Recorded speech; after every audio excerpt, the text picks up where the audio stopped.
علل خصوص آنهایی را که از پی هوس‌های قبیح جسم می‌روند و از سروران نفرت دارند و گستاخی و خودسری می‌کنند و از بدگویی در حق مقام‌های آسمانی نمی‌ترسند. در صورتی که حتی فرشتگان که در قدرت و قوت از آنها برتری دارند به حضور خداوند در حق آنها حکم مذمت کننده به زبان نمی‌رانند. اما آنها همچون حیوانات بی زبانی که طبیعتاً برای شکار و تلف تولد یافتند به آنچه نمی‌فهمند بهتان می‌زنند و آنها در فساد خود تلف خواهند شد و پاداش شرارت خود را خواهند یافت، زیرا که عیش و نوش هر روزه را برای خود راحت می‌دانند.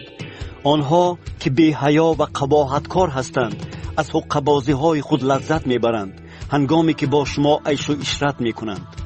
چشمان آنها پر از زنا و گناه دائمی است. آنها جانهای نااستوار را به دام می‌درآورند. دل آنها به طمعکاری آموخته شده است. آنها فرزندان لعنت هستند.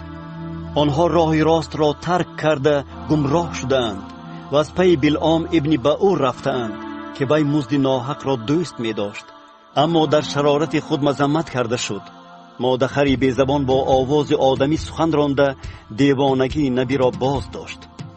آنها چشمه های بی آب و ابرهایی هستند که با تندباد رانده می شوند. برای آنها ظلمات تاریکی ابدی مهیا شده است، زیرا که سخنان بیهوده دبدبناکی گفته آنهایی را که نوکک از گمراهان خلاص شده اند به دام هوس‌های جسم به دام فسق و فجور می درآورند. به آنها آزادی را وعده می دهند در صورتی که خودشان غلامان فساد هستند، زیرا هر که کسی را مغلوب کرده باشد همان کس غلامی اوست. زیرا اگر به وسیله شناختن خداوند و نجات دهنده ما عیسی مسیح از قباحت‌های دنیا خلاصی یافته از نو به دام آنها افتاده مغلوب می شده باشند، انجام آنها بدتر از اولشان می شود. برای آنها ندانستن راه عدالت بهتر می بود از آن که بعد از دانستن آن از حکم مقدسی که به آنها سپرده شده است روی گردانند.